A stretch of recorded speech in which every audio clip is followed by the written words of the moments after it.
Nice. Can you hear me pretty good? Yeah. Okay. Can you hear me okay? Oh, yeah. Okay, fantastic. And if I need I can adjust your headphone volume if you need to. So just, I'm good. Okay, fantastic. All right, man. Well, Cody, welcome to the podcast. I appreciate it. Yes. Cody Davis, I'll let you tell your story here and there. We've just been chatting it up. I always make the joke that's like, we should have just been. Sometimes the guests, I almost asked you today if you wanted to get some lunch, but we'll go get lunch and stuff, and we talk about tons of cool stuff. Mm-hmm. It's like, oh man, we should have recorded all that. The pre-podcast. Yeah. So, but appreciate you taking the time out of your day. I know that McLeod is going to be upset that he was not invited to our jam sesh. We jammed some music right before this. That was a lot of fun. So, we're kind of chatting about music, man. How old were you when you got into playing? Let me think, man. So I wanted to play at a very early age.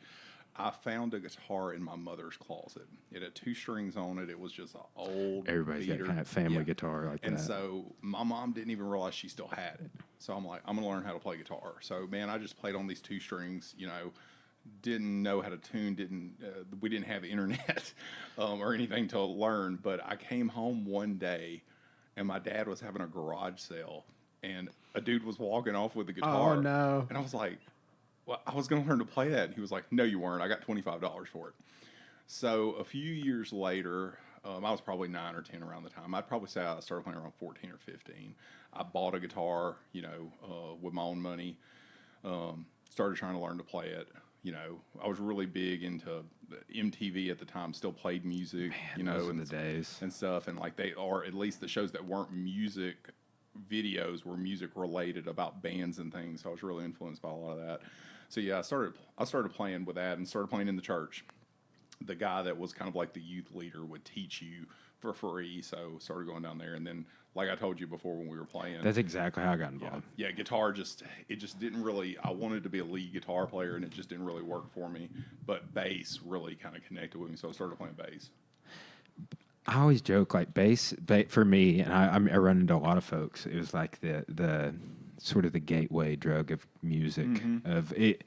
And then now, I most recently got that mandolin I had hanging in there, and that is actually one of the easier. Now, I'm not real good at some of the finer points. Like I'm proficient at finger picking on the guitar, sure, but on the mandolin, or just picking in general, like just like the little fine tuning. But a lot of the chords are like 2 of the strings, which are doubled. They're like a 12-string sword. Right. And then the other 2 strings would be open. So it's like all the chords that are like 2 strings and 2 open strings and 2 fretted strings. Easy chords, like the easiest stringed instrument to play. But then you get some of them that are holding down 3 and 1 open string. Right. It's a little rough. Yeah. So bass for me was something that was very easy to get into, and I think sometimes it you played bass as well, so people kind of think you're lesser than. But it's easy to get into, but it's very difficult to master. Oh, man. You ever get into any Les Claypool? Oh, yeah. Who was your most inspirational bass player, real quick? Oh, man. So I was really big into Metallica growing up. So I really liked Newsted. I really liked Trujillo when he got in there. And, of course, Cliff Burton before that. Which one passed away? Burton passed away. Yeah. And Burton was really less of a bass player and more of a third lead guitar player. He really understood music well, but a lot of his stuff he did a lot of lead type stuff to me on bass, where Newsted was the complete opposite. And then Trujillo can kind of do both. And I always really liked Newsted a lot. But yeah, I was big into them. Yeah, I was big into Metallica for years. I really liked Duff McKagan with Guns N' Roses. I thought he did some really neat stuff. My mind was kind of blown whenever Sweet Child of Mine, there's that like second kind of little lead kind of part underneath what Slash is playing. I always thought that was a guitar, and then I found out, no, that's the bass. So yeah, I always liked players like that. I discovered, kind of what I would call virtuosos, a little bit later, like Claypool, who just different playing it. I saw him play this probably, it was in April. It was on my birthday. We went to a music festival in Atlanta, and he was playing with one of John Lennon's sons. Okay. The Lennon Claypool Delirium. they were covering Floyd and all sorts of stuff. It was interesting. I remember the first time I saw Les Claypool was actually I was watching Woodstock when they redid Woodstock Oh, that was year. it 99 or 94? I think it was '99, yeah. And so Woodstock '99, and they played Master of Puppets, and he was playing the guitar part on the bass, and it was the craziest thing I'd ever seen. And like I told you, whenever I discovered there was like a bass player magazine, then I discovered like Jaco Pastorius, Otel Burbridge, Yes. all these like virtuosos. And I'm not crazy about everything Mudvayne does, but Ryan Martini is extraordinary. I like a lot. Like Mudvayne's earlier stuff, but they had, and I kind of fell out of them. I haven't listened to them in several years, but they had sort of this middle period, and I don't know what they've been doing about the last half a dozen years. Nothing. I didn't Apparently think so. they Did they? hate one Yeah. another. Yeah. But man, like when they were releasing like Not Falling, and man, they had like 3 or 4 songs that came out in like a 5-year period, and I was like, versus like their earlier stuff, like that song Dig. Yeah. That's good. That's actually how I got into them, and then I appreciated their later music much more. I did too. I felt like it was more, I don't know, musical, I guess. Yeah, But it was. It More, had a melody to it. He actually would sing rather than just screaming everything. So yeah. you ever get into any Tool?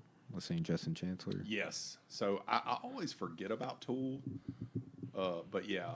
Yeah, I definitely like Tool. I love Maynard. Isn't that his name, Maynard? Yes. The guy that sings. Yes, yeah, he does jujitsu too. I love anything he does. So I just love his voice. So Tool is incredible.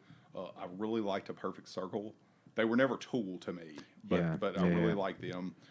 I've seen A Perfect Circle in concert once. And Pussifer, Okay, so check this out. Tool's got a new album coming out in August.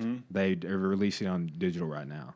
A Perfect Circle had an album come out last year. Right. Pussifer's having an album come out next year. Right. Yeah. Maynard, he does these things to us. There's nobody else that sounds like him to me. Man, like sometimes I'm like, is this dude a prophet? Like, was he sent here? Like, because I can't. I've like almost studied his persona, like not on a degree like some people have, but just like he's an enigma.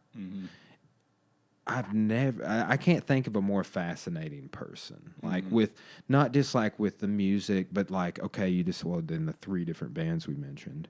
Like we've done like numerous podcasts about Tool and Maynard. He's been in the mix. He's been on Joe Rogan's podcast several times too. Like so, I've seen that, and he does jiu-jitsu with Hickson Gracie and Henry Akins and some people that I've like my buddy Jack, who's been on this podcast, had lunch with Maynard. Yeah. So it's interesting. The wine industry. Have you seen what he's doing with like? So he has these wine orchards in Arizona. Makes his own wine. It's got a documentary about it. But he blows my mind. Like just take like my approach is like, I'm just going to do stuff I enjoy, teach history, play music, martial arts, whatever it is. And Maynard's like that. But way better than me. And, I mean, dude, he was even showing this sick jiu-jitsu sweep the other day, and I was just like, that's cool, Maynard. I wish I was that cool. I wish people watch my videos as much as yours. Yeah. Because it was like his jiu-jitsu video had like thousands and thousands of views, and I'm just like, dude, all of my YouTube videos combined, which are like 500, probably have that many views. So, yeah, I've always thought he was kind of... To have that much talent and creativity for 3 different bands always impressed me. But yeah, I didn't even know that he did these other things. Did you know he went to West Point? No, I didn't. He was in the Glee Club. So, man, what else was I just thinking too? There's another thing about Maynard that's always just like, what? Because he's just diverse. Oh, okay. So I wanted to talk to you about this anyway. Just a great segue. Carl Jung. You ever, which I'm sure you have, like, so you teach psychology, you have a psychology background. What all classes do you teach, by the way? So general psychology and human development are the 2 that they let me teach. I'm trying to get them to let me teach abnormal. Abnormal? Yeah. I want abnormal, but they usually reserve that for the full-time faculty members. And do you guys cover Jung in any No. particular class? No. Is he a controversial figure? Jung, I didn't get much of Jung in school either. The majority of psychoanalysis is spent with Freud. You know, It's that's contemporary. yeah, that's who you're going to get the majority of. And I mean, you learn about Jung, you learn about Adler, Horney, Erickson, you learn about some of the other ones a little bit, but really what you learn the most of, or at least I did about Jung in my psychology degree, you know, and my background is that him and Freud had a falling out. Yeah. You know, that's what you really learn about. So I really do try to bring in Jung a little bit. I don't do it a lot because the thing is they have trouble learning about, you know, Freud and the others that the book tells them. So I'll supplement a little bit because I really like his, you know, take on shadows, you know, and dreams. I think he was better at dream content than Freud was, you know. Yes, also like the Tool song 46 and 2. Mm-hmm. Like there's a lot of Tool's works are inspired by Jung's different viewpoints on things. So pretty much when Tool's not singing about Jesus and stuff. Right. Dude, I'm telling you, man, between all of Maynard's bands, I'm like, dude, you sing about Jesus more than the church band I was in. Yeah, so I remember like hearing A Perfect Circle's Judith, you know, which was kind of their breakout thing. The Doomed. And there's a whole bunch of them. Yeah. Well, yeah, and so like, you know, I remember listening to that and loving it, but I had no idea really what he was saying. And so at the time I was really, really like uber Christian, you know, like everything was about Jesus and stuff. And so whenever I first read the lyrics, I was like, I can't listen to this anymore. You know, like this is so bad. And now I've come around to where it's like, it's words. You know, people pull from the dark side. What's cool is he writes one song about what in Christianity they call the Beatitudes, the sermon, like the message from the Sermon on the Mount, right? Basically. So, but then he'll have times where he's like mocking. Mm-hmm. And they just have times where it's like, dude, are you a born again Christian, James Maynard Keenan? Or you know, he's like. It's a quandary. He does blow my mind. I would say, like, if I had to make a guess, and I don't know, you know, of course, like, all I knew about him, you kind of educated me today about a lot of what he's about. I just knew he's in 3 bands I like. I would make a guess that he sees value in Christianity in terms of like some of the things that like wellness. Yeah, you know, and the like you said with the Beatitudes, he sees value in that. But his problem is probably more with the messenger than with the message, because you know mainstream Christianity, you know, and this is kind of a controversial thing to say. I think, especially we'll where get we more live. listens. Yeah, especially where we live in the Bible Belt, we're in the buckle of it. Mainstream Christianity is somewhat toxic to me, and people, I think, with the best of intentions, hurt other people. Yeah. Oh, man, like it's. I totally get that, because it's like take religion out of it. You'll get into a disagreement with your best friend, you know, and it's like it might not be often, but it's just like, man, we're people. Everybody's gonna fall short, disappoint somebody. It's like the spouse being an example, like with your wife or something. It's just like, yeah, you're always.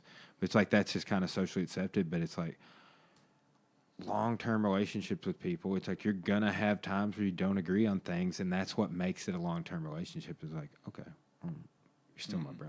Yeah, but what you know, mainstream Christianity does is we say, okay, we don't like this, so we're going to start another church. You know, we're going to start another denomination. Split off it, yeah. You know, my church that I grew up in split numerous times. Yeah. So what did you grow up in? What type of faith? Okay, it was a Pentecostal church, but it was across the street from another Pentecostal church. Okay, so it was more along trending towards the Assembly of God, sort of. Dude, in hindsight, after having learned and now lecturing on the Protestant Reformation, I'm just like, you guys didn't tell me all that. And I've been with church for 19 years, and it definitely lends to my teaching of the ancient world in Western Civ 1, because, man, we start off with Mesopotamia, Egypt, the Assyrians, Persians. Like, the Assyrians are mentioned 139 times in the Bible. I did an hour-and-a-half podcast on just that culture. Right. You know, fascinating. Like, because if you read the biblical account, they say that they're the descendants of Noah's son, Shem. Did he have a son named Shem? Maybe. Shem, Sham. Yeah. Ham, Shem, and Japheth. I think were but it's just like little obscure stuff like that. I was like lecturing about Daniel in summer 2. I was teaching Civ 1. And I was talking about the Belshazzar's feast and the writing on the wall. There's an archetypal saying for you. And I was like, oh, you think this dude's cool? Let's talk about his three friends, Shadrach, Meshach, and Abednego, okay, in a fiery furnace. And the students are just like, and I was just like, I'm not a Christian, by the way. Like, I don't identify with that, but I will constantly pull the biblical account. I'm like, here's what the biblical account is. And we're talking about the Hebrews. Yeah. So we have to mention the biblical account, but the book doesn't really go in. So it's like, if I just didn't have some background knowledge, or as a historian, I wasn't constantly being like, what's the biblical account say? Yeah. Because, like, man, it's like, why are you guys talking about Daniel in my Western Civ book? And, like, I'm going to look into that on both sides of the fence here. Yeah. So, super interesting. But, so it's like you can't even get around it. It's like it's taught, like, Christianity in the West, like, that is like a huge, it's a whole test for us in that class. So you don't identify as a Christian. No. But you grew up with that background, so you Yes. understand it. So what do you identify A as? Jew. I'm just kidding. If I was going to be anything, I'd probably be Jewish. Yeah, they actually kind of discourage converts. Yeah. You know? Yeah, they're like the one religion who's like, oh, that's okay. Yeah, I know. It's well, and then too. So it's interesting too that they're Messianic Jews. I'm about what you just said, man. Like it's a great message. Sure. I mentioned this on the podcast the other day. It's like John Lennon was talking about like all the stuff. I heard him in like one of the last interviews about the things he aspired to be. He's like, those are just things that I heard about, and I was trying to be that. And then people equated me with those philosophies, which I was constantly falling short on. Sure. And I think we do that with Christians a lot. It's like, oh, you say you're going to be like Jesus, walk like Jesus, talk like. That's another Maynard reference from the last The Perfect Circle. I'm just like, but you don't. Right. You're kind of an asshole or whatever, you know. It's like, or like what's going on right now. I'll tell you the most. I don't know how much you've been following any local stuff going on. I never gave two cares in the world about local politics until I started trying to build a building on property that I owned for 12 months, and it was a major. It still is a major production, but we think we have an out. But the mayor who became involved in that process, like 2 minutes into some interview, starts talking about his religious beliefs in the Bible and all this stuff, and I'm just like, dude, I don't want to hear that, man. Like, you're referencing the Old Testament. Like, let's go to one book before that when they're talking about committing atrocities to Assyrian children out of revenge. Right. It's like, since we're on the Old Testament, you know, it's like, but I'm all for like separation of church and state. I don't like the sort of moral, like, we're not going to do this because of our ethics. And it's like, that's not how we're set up around here, guys. No. Yeah. But not to get into too super controversial. That's my opinion. Yeah. You know. Yeah. So, like, I guess I would still identify as a Christian for me, but Do you go to church? I do. And I will tell you, I go to a church where I know the pastor. You know, I know the pastor's belief systems. He was the guy you saw me the other day with having coffee with. Oh, okay. Yeah. And so we get together occasionally and talk about things. The pastors that were there before, you know, I got there, I really enjoyed. But I was, so, you know Dana Thomason. Yeah. So Dana was my licensing supervisor.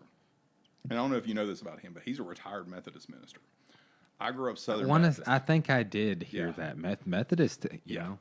While we're on the topic, those Methodists, I kind of like this style. They're a little liberal. Yeah. I like it. Somebody was saying, I mean, I hate to use that term, but somebody's saying it's like if the Baptists are the right wing of local politics, like the Methodists to the left. Well, so yeah. So depending I on, I guess there's a schism there. I found out exactly. So I was kind of done, and I didn't even know what I was. You know what I mean? And I didn't want to admit to myself I was an atheist or maybe even agnostic. Like, okay, That's there's kind a of where I'm God. at. Yeah. There's a God possibly, but I don't really care. You know, like if God's there, God's there. That's cool. I just need to live my life and be a good person, so on and so forth. So, but one day I walked into Dana's office, and we're talking about this client that I had, and the problem with this client was their religious beliefs. they were so strict, and like God was such an asshole in their lives Man. that like it was causing them psychological distress. And so you're supposed to work with the client's belief system, not against. So I went to him and I'm like, what do I do if this is the problem? And he's like, well, have you explored this? Have you talked? So we talked about it a little bit, but he was curious, what's your religious background? And so I said, grew up Southern Baptist, got saved early on, was a Bible beater, hardcore Republican, like I was just bought into that right wing theology, and if you didn't vote Republican, you weren't a Christian type thing. And isn't that wild? Yeah. Oh yeah. I mean, how that has made its way into the yes. And so I'll go back to your point about church and state. What I think happened, but so in college though, man, every belief system that I had was challenged, and I just came out on the other end of it saying, I don't think I have all the answers like I thought I did. I took 27. There's a Voltaire quote. I took 27 hours of philosophy. Yeah. And I just didn't have a philosophy degree at Tech. Mm-hmm. But and it was all from the same guy. Right. And like Voltaire has this quote, it's like a little philosophy will make you an atheist. Mm-hmm. A lot of philosophy will make you believe in God. So it's like but here's the weird thing: it's like 5 years after I got out of college, I was just like what it all started meaning to me. Right. And I think there's partially, it's like I was 23 when I started going back to college, like the 5 years of really intense philosophy and then 5 years to think about it. Mm-hmm. And arrived on the other side of that, like after accomplishing a lot of major goals and stuff, and started asking myself different questions. And I'm with you too, and like maybe Maynard or whoever. It's like Christianity in its philosophy, like a lot of world religions, I love studying world religion, is great. Oh, absolutely. But it's just like the human being component or the messenger or whatever you want to call them. Yeah. So Dana and me were talking about this, and I pretty much told him, like, I don't really know that I have faith anymore. And I said, there's a part of me that's bothered by that. I don't even like admitting that to you. And we kind of talked about, like, what are the options for that? And so Dana gave me options that no one ever had. It was either you're a Christian or you're going to hell. That was the options that were given to me earlier. And he said, so one, you find another religion. He was like, if I wasn't a Christian, I'd probably be a Buddhist. Buddhism is really cool. I was like, okay. It is. And he said, two, you get rid of religion altogether. You can be a good person. You can have values. You can live a good life that's kind to other people without any type of God. Or three, you dig deeper in your faith and you realize what it means for you rather than what you've been told, So, I mean, there was this big dismantling portion of my life where I was trying to figure out, like, who is God to me? Who is Jesus to me? Because, Christians, like, are all about Jesus, and rightfully so, but simple tweaks to things matter. And so, like, I hear people, like, quote, I think this is Matthew. I can't remember the exact thing, but, I'm the way, the truth, and the life. No one comes to the Father except through me. Mm-hmm. And that's used to kind of say, like, if you don't know me, if you don't know the name Jesus, if you don't say Jesus in a prayer asking God, for forgiveness, you don't know God, therefore you go to hell. But, man, I look at something like that now, and I'm all about the context of what happened in the Bible. This was told before he knew that he was going to die. He was going to be leaving these 12 people who were, I think we could make the argument if we look at the biblical text of the 12 disciples, that they were kind of morons. Like, there were several times that Jesus was kind of like, okay, guys, come on. Well, not to mention, too, that, like, Jesus had, like, let's just say those 12 guys were the tops. Right. He had such a large following outside of that. And some of those people were straight up zealots, like, hey, J-Dog, we need to, which is not a J in Hebrew, but like, we need to leave the Roman Empire. Right. Okay. Right. This Eastern client kingdom, it's not working out, bros. Plus they put Yahweh on a shelf with a bunch of other gods, right? Yeah. They said we have to call Caesar the son of God. Yeah, exactly. And so it's an interesting. Like, I love studying the Empire period. Right. Caesar Augustus being the Caesar in power when Jesus was born. Right. And so when I see that verse, I more see him telling people he was their rabbi, he was their teacher, like, hey, you're about to not have a teacher, but I've showed you how to live. You know, take care of the widow, take care of the orphan. And Jesus, to me, is a very political figure. You know, that's what Jesus was. Like, you know, he was the Son of God, but born in a manger, not born in a bloodline that was going to become an emperor. You know, When I read, so like this is actually straight out of the textbook, but there's this little thing where Virgil, the poet, is writing about this child who will come and save all of the world, and like just some of the key components to like the Jesus story, right? Like, and I read it and I set it up, and I'm like, who do you think that Virgil's talking about? And they're like, Jesus, duh. And I'm like, he's talking about Caesar Augustus. Right. They actually went by several of the same names. Mm-hmm. Like, and it's like, I don't even know how to interpret that. I'm like, it was because there's a sort of this emperor cult. So it's like, was there that, and there's an emperor cult, and they were sort of copying this messianic prophecy through the emperor cult, or was Jesus taking a dig at Caesar? Mm-hmm. I don't know, because like, why did they both go by Son of God or Son of Man? Right. And, they were both called the Messiah, and different things like that. It's fascinating to look at those parallels. And I mean, there's so many things about Jesus's life that, like, I mean, like the virgin birth is really just this thing. It's like, oh, you know, but I mean, Romulus and Remus were a virgin birth. You know, I mean, that's a kind of a dime a dozen. Is there not that same story in Buddhism as well? There may The be. elephant delivering the child or something. Sure. There's some sort of creation myth or something there of like the first human or something. Yeah.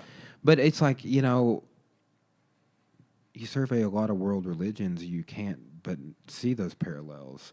I'll tell you what blows my mind is the Epic of Gilgamesh, dude. Got the same story as Noah in it, like almost 100%, but like some other parts, like, yes, Yahweh is just one of the Mesopotamian deities, and that's the one talking to the Utnapishtim over here, and that is the biblical Noah, and all the way to like the bird carrying the thing back to the ark, carrying the twig. Mm-hmm. And I'm just like, like when I heard, I'm like, okay, we didn't even know the Assyrians existed until 1848. Then we found Ashurbanipal's library at Nineveh. We excavated it, found the Epic of Gilgamesh and this Babylonian creation epic called Enuma Elish.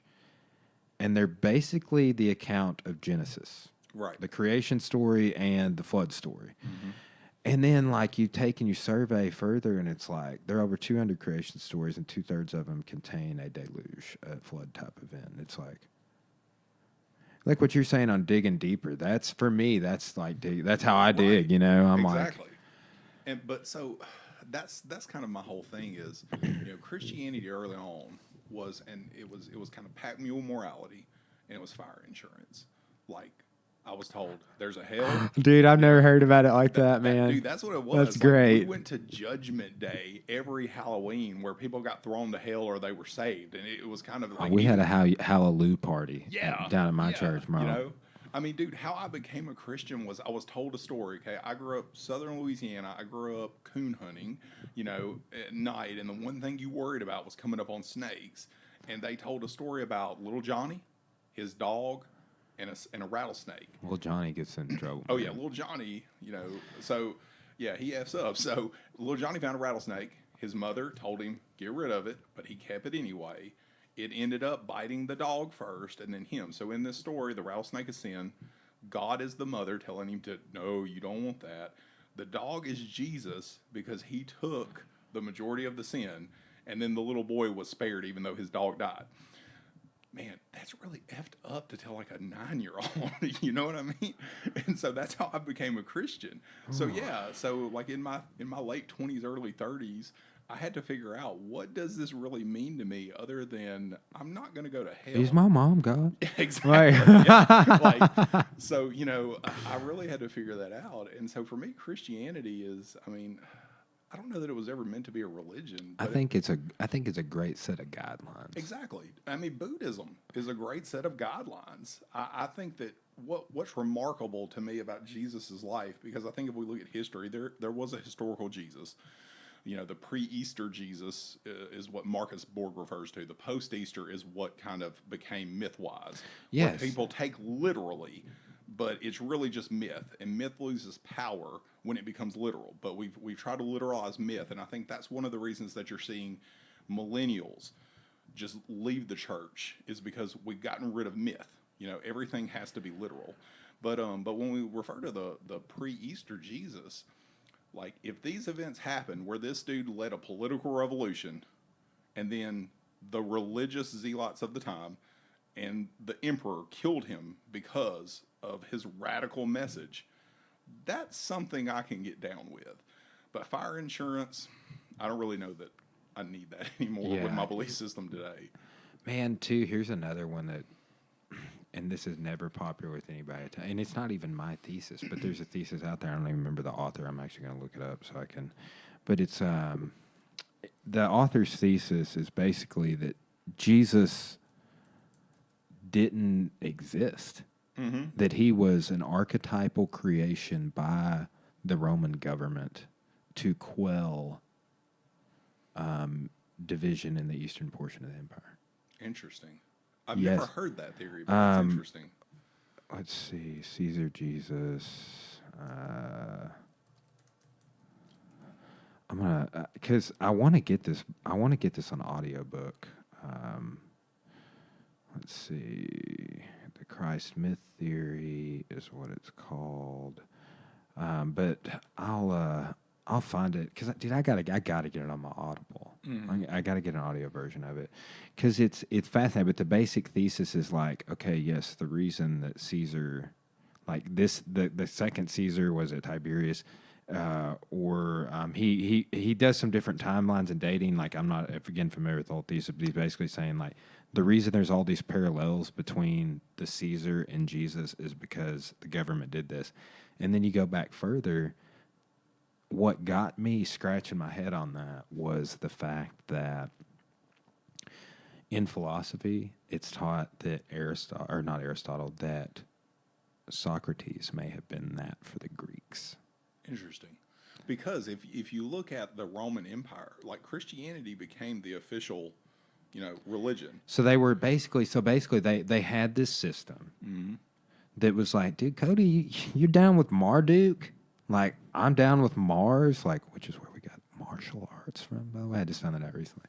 But it's like, man, I'm down with Baal. We got some Aphrodite over here. We got some Yahweh. And then you have all these subjects in Palestine are like, pump the brakes. And I think this is like the origin of so much anti-Semitism too. Is like, because I've always wondered, I'm like, why people hate Jews so much? Right. Like, it never made sense to me.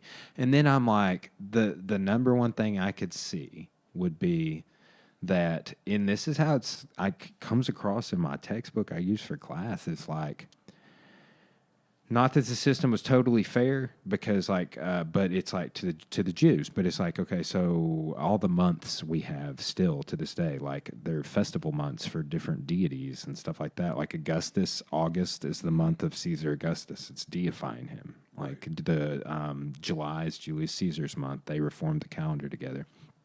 But basically, the idea that because the Hebrews would not accept the open-mindedness, it's like, I just kind of joke around. It's like, it was Yahweh or the highway. It was like, no. We don't look at this coin that has Caesar's face on it and says Son of God, because that ain't Yahweh. Matter of fact, get rid of that coin. That was a big thing Pontius Pilate was dealing with the Jewish hierarchy, is they had just hung him up on this medallion that had been circulating. They were pissed, and he's just like, you people again. So I've been down this rabbit hole on like trying to understand, because it's like, man, this Romans is a book in the New Testament. Right. And it's just like how much do Christians know about the Romans? And vice versa. And it's like, I literally just kind of want both sides of the story, so to speak. So it's, but that's been kind of my research. It's like, yeah, I had 19 years of church, and now I've been out of, went to college, and now I'm like in my mind doing my own critical assessment of the two sides of the coin, of like, yeah, okay, I learned some philosophy. I've surveyed these world religions. I know this broad-based historical narrative I could start plugging and pulling facts into, but the Socrates thing is like Socrates and Jesus never wrote anything. What we know from them only comes from their students, their followers. And that's kind of one of the things that I learned when I dived into this about the Bible is, where did the Bible come from? Because I guess growing up, I just thought it was this like manual from heaven, if you will. But these A lot were of people oral still. stories. I had 800 years after the fact in some cases. Yeah, exactly. Like, these were oral stories that were passed on for, months, years. And so to think, that some of this wasn't changed from person to person, because you know how it is. If I tell you a story, when you tell it, you may emphasize other things. You may leave out a little detail, like sometimes you will hear a joke you told someone, and then by the time it gets back around to you, you're like, well, that changed a little bit, or a story. Even if it's, I saw a video doing this with gestures the other day. It wasn't even spoken word. They, like, one person did a gesture. They were like, but they did like 100 people. Yeah. And by the time it got to the end, it was nowhere even in the vicinity. Right. When I used to work with kids more, I would do a rumors group, because kids are always like talking shit about each other. And so I would tell one of them a rumor. Yeah, I would tell one of them a rumor at the beginning of a group, and they didn't know this was going down, but I would tell them a rumor about, hey, did you know that so-and-so was doing this? And so then, of course, they don't just go, oh, okay, no, I didn't. Wow. I'm telling little Johnny. So then by the end of it, all of them have heard it, and I'm like, so what's the rumor about, whatever? And they're like, it may start out with, oh, he made out with this girl at McDonald's. But then by the time it gets to the end, it's like, dude's making out with, like that's great. Some other chick, whatever. And so it changed. And I'm like, guys, you can't believe these things you hear, because they would always have this drama about somebody saying something or them hearing.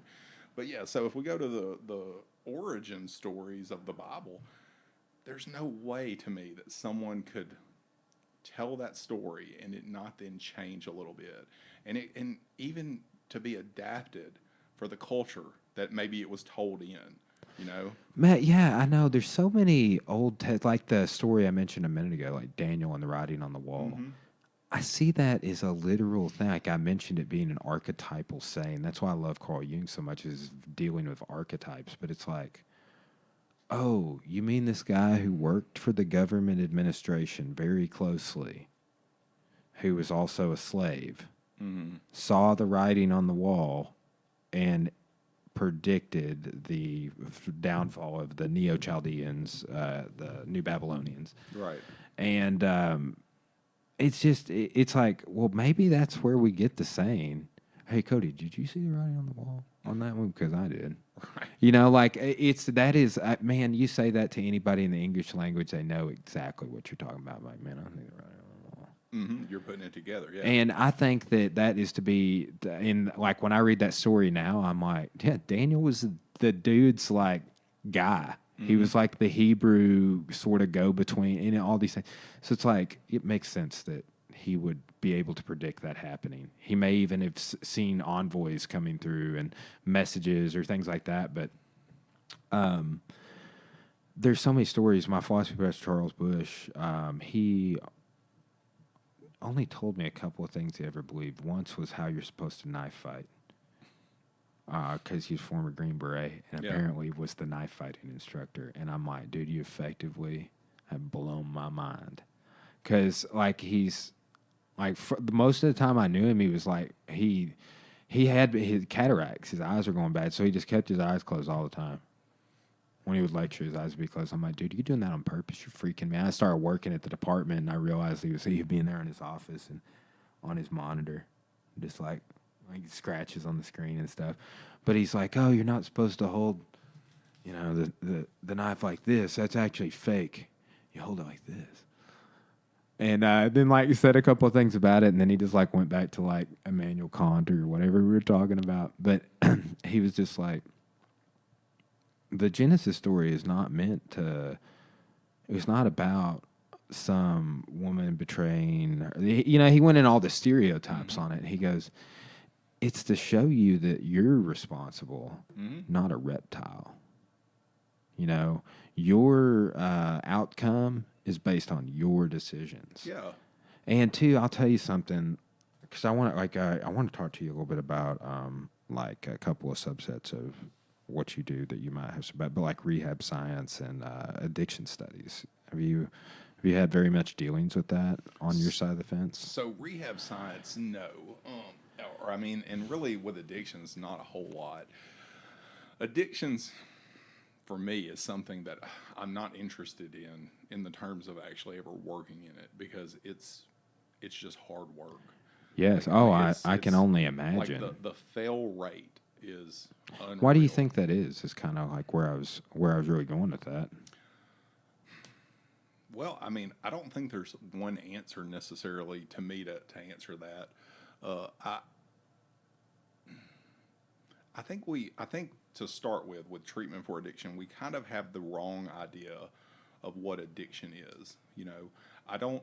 While there's definitely addiction to substances, to me, and I could be completely wrong with this. Anything I say about any topic, I'm always open to being wrong. Hey, oh, about. me too, dude. You know? I don't know a whole lot. I'm just reporting what I heard. Yeah, and so for me, addiction to something is not like, that's a symptom to me.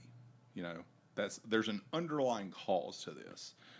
Why, did this person get addicted to Yes, something? And yes. so What was the trauma from their childhood? sure. Or yeah. And I mean, when we look at the opioid crisis, some people have chronic pain. Yes, You yes. know, and so the addiction came in because this made them actually feel better with chronic pain, but they weren't told that this is going to be highly addictive. You know, What? So okay. So basically, this real quick, and then finish your thought. Mm-hmm. What if that is a metaphor for like knowledge of good and evil? yes, Because there's no coming back in a way, like that metaphor of also chasing the dragon. yeah. So ignorance is bliss, right? And so yeah, for me, the origin story in the Bible is not so much about God creating man and woman, but it's about attaining knowledge and then being responsible, for like your actions, and that like you now know better, and you know these things. You can't, just be ignorant anymore. Well, and two, so and it's sometimes it is actions, Mm-hmm. and then sometimes it is a substance. Yes. So that's the fascinating point, is that in the biblical account is that it's like this apple represents something. Right. And it's like, yeah, that could be a metaphor, but it's like in our society right now, so many things, and it's like I've heard that metaphor of chasing the dragon for people on heroin and stuff. It's like that first time. I've heard people report this on a lot of different drugs, acid, different things. Is their first time they do it is always the best. It's Right. always blah Right. blah, and then never after that is it that again. Well, the brain like adjusts, and so that's one of the key issues is, when you have that, it's new to the brain. The brain doesn't know what to do with it. It's just this wild neurons firing, whatever. And I've never done any type of drugs before. I've never even smoked pot, So, I've never had any desire. I value control. Drugs are going to put me out of control, and I don't value that. So I never wanted to do anything like that. But, yeah, so you have that initial response, and then you're constantly wanting more. And that's why we see addiction escalate and people overdosing, is because the same amount no longer does the same thing. But addiction too is much more than just, to me, is more than drugs and alcohol. I mean, as I sit here, I'm still an overweight individual. I've lost a ton of weight. Dude, how much weight have you lost, if you don't mind me asking? Man. If you don't care to get into it, because dude, like every time I see you, since we haven't known each other very long, Yeah. but like I always say, like you look better than when I first met you, and apparently when I first met you, according to the narrative of people around me, you're like, dude, Cody, you looking great, bro. Yeah. So I've lost. I'm right now. I'm at about 350. The last time I weighed. and I was around. I mean, you never really know the heaviest you were, but I was around 615. Wow, So that is a lot. Yeah, I've lost around 265 pounds, and I plan to lose much more. I still want to do that. Process. But for me, like when we talk about addiction, food was very much okay. So drugs are going to put me out of control, but food is something I could very much control. And if you think about food, we utilize food for every emotion. Okay, so let's say you know something happens, with your business, something happens with the building, or it's Dude, it happened the other day. exactly. I stress ate the other day. It's a really shit day. So you come home, you stop by Papa John's or Little Caesars, whatever. You get a large pizza, you get a pint of Ben and Jerry's. You come home and you eat your feelings, and you're like, this sucked. This is going to make me feel better. Boom. But then the next day, let's say the exact opposite happens and everything works out. Everything's good. What are you going to do? Well, you're going to celebrate. Maybe you'll stop and get a pizza and a pint of ice cream. So we use food with emotion entirely too much, I think. And How did you become aware of this? Well, I mean, of it in myself or just in society in general? I mean, both, because like I'm fascinated by this. Like, what is it in people? Like, I made a post on our gym page today. What is it in people that makes them do what you did? That just like one day you wake up and you're like, I'm gonna lose 300 pounds. Okay, so part of it I think is personality. Like our personality matters. What we're raised in matters, and things like that. I believe we're pre-wired for certain things, but environment definitely does play a role in this. I don't think it's nature or nurture. I think it's both, and it's how they interact. And so for me, growing up, man, I mean, I grew up in poverty. I would say it's working poverty, and we had what we needed most times, but it was definitely a paycheck to paycheck. Oh gosh, how are we going to pay for this? That's the reason I don't have kids yet. Like Yeah. we're just getting ready to they're have black kids. holes. Like yes, they're black holes, man. I mean, I've got two, and they are expensive. We'll see how the podcast holds up after. Yeah. So, first, yeah. But yeah, for me, man, it was just I grew up eating all the bad things. Like my dad ate meat. Typically it was fried, potatoes. Typically they had a ton Also of butter. fried. Yeah, a ton of butter, fried, gravy, so just really he didn't eat many vegetables or anything like that. And I ate how he ate. Is he still alive? Yes. But, I mean, he's a type 2 diabetic, like he has trouble controlling how his old insulin. is he? Man, he's in his late 50s, 60s. I can't remember his exact age. Okay, I yeah. kind of, in my Sorry mind. for all the questions. No, it's okay. In my mind, he's still 45. At around 45, Isn't that weird, man? Yeah, I kind of stopped, keeping up with his age. So, like, sometimes something will be said about, yeah, I'm 59. And I'm like, how the My dad's hell? turning 60 next Yeah. year, and it's weird. It's Exactly. It's weird. And so it's one of those, and he won't change. He would rather take a pill. It's what I'm talking about, but yet it exists. So he goes to the doctor, and the doctor tells him, which doctors don't know anything about nutrition 90% of the time. It's not important in their training, but we trust them because they're experts. The doctor says don't eat anything white, and in some instances that's pretty good advice. Like don't eat white processed bread, sure, but so my dad's like, okay, I can't eat a potato. Now, granted, a potato is high on the glycemic index, but so like a croissant has like will spike your blood sugar less than a potato will. I think we can agree a potato. Yeah. You embrace the potato diet, do you not? I eat potatoes, but a potato is better for you than a croissant. But so my dad will come home and he will say, I can't eat potatoes, but I'm going to eat 4 fried pork chops, on sandwiches. And I tried to tell him, listen, like when you ingest excess anything, protein, carbohydrates, your body's going to use that some way, shape, form. So he'll eat 4 pork chops, and then the next morning he wakes up and his blood sugar's high, and he's like, I don't get it. I didn't eat any potatoes, And I'm like, maybe we gotta get him on Joe Rogan's podcast, dude. Yeah. Dr. Rhonda Patrick. Yeah, exactly. So for me though, okay, so I acknowledge, man, like I've overeaten my whole life. I have. I know I have.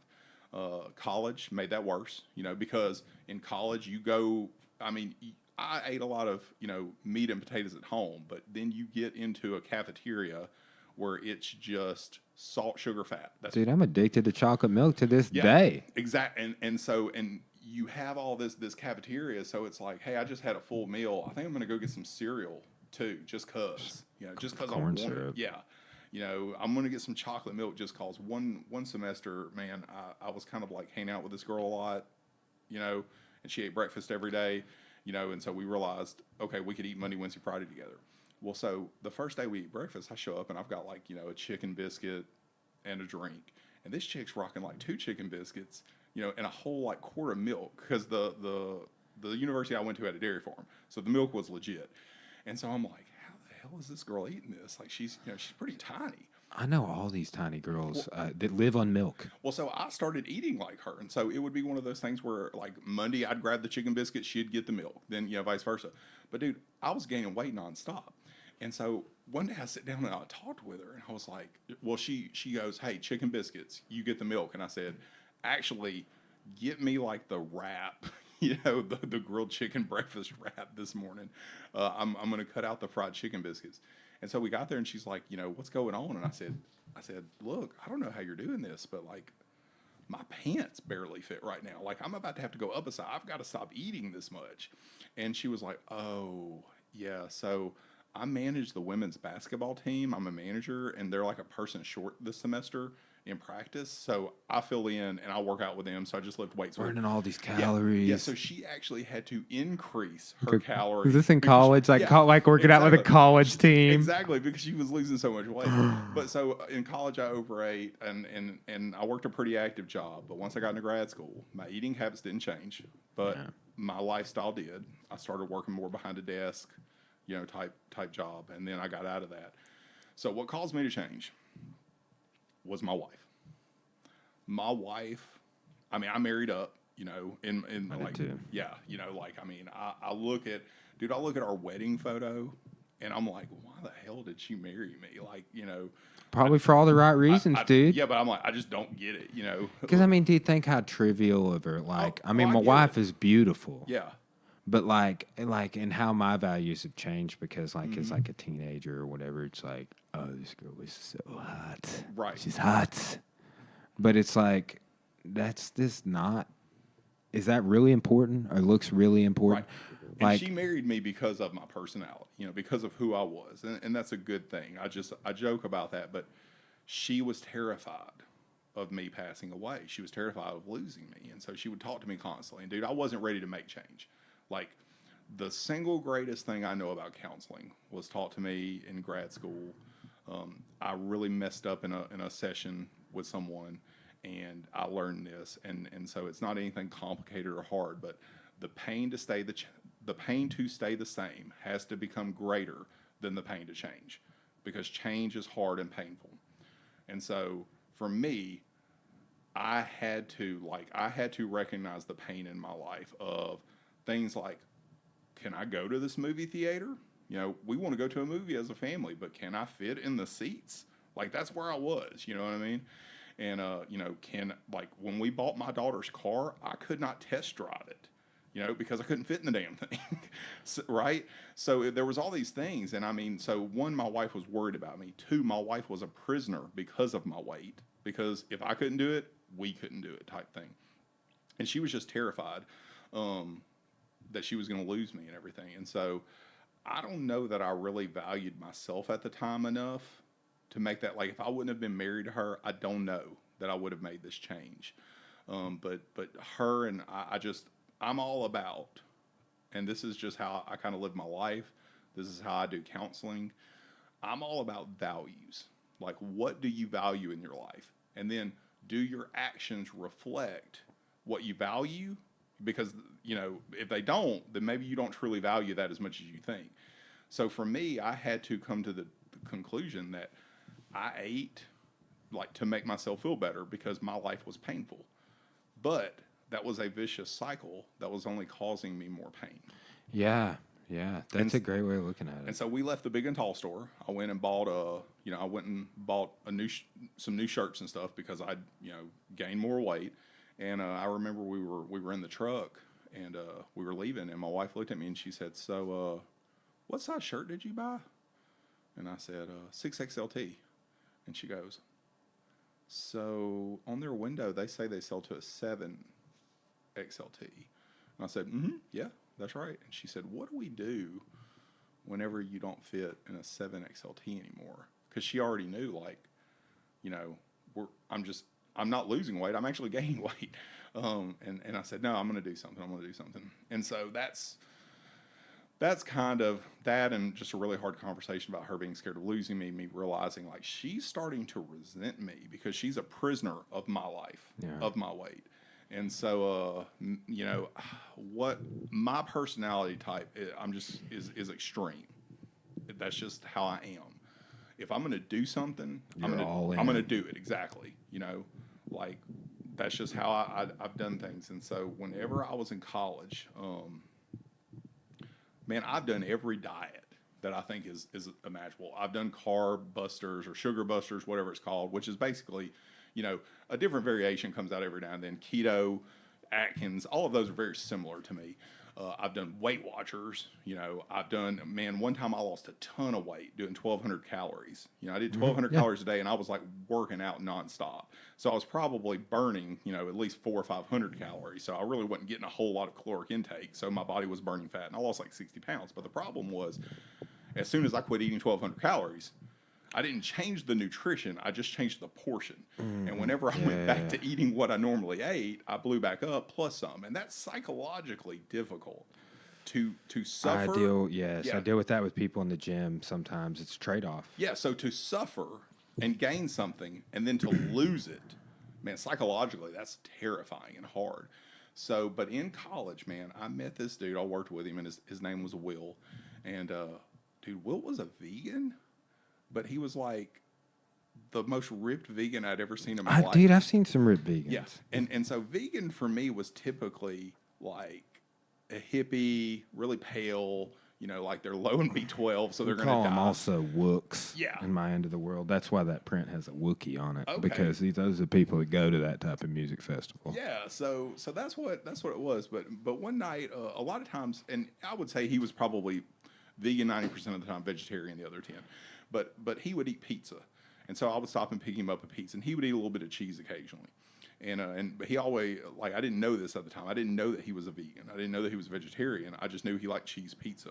So one night I stopped by Papa John's, and it was one of those things where I was working 11 to 7, so I gained a ton of weight when I was doing that because I would eat to keep myself awake, you know, energy. Yeah. But I stopped by, and they were having a thing like you buy a large pizza, you get, you know, a medium cheese for $1. So I grabbed that, and I went to work, and I was like, "Hey, bro, your pizza's in the closet." So he goes in, he goes, "Oh man, I can't eat this." I'm like, "Why?" He goes, "They gave you the wrong pizza. They gave you a pepperoni pizza." And I was like, "Why can't you eat a pepperoni pizza?" He was like, "Well, because I'm kind of like a vegan, dude." I was like, "Bullshit. You're not a vegan. You're Jewish. You can't eat pork. Admit it." And he goes, "Well, I'm a vegan 90% of the time. I do eat a little bit of cheese, but I feel bad about it." And so I felt really bad he couldn't eat the pizza. But I started talking to him. I'm like, "Dude, I don't understand this. Like, you're massive. You know, you're athletic. Like, dude was like 6'6" and had a ton of muscle." And so he kind of talked to me about why he had went vegan. He played college ball. He was constantly getting injured.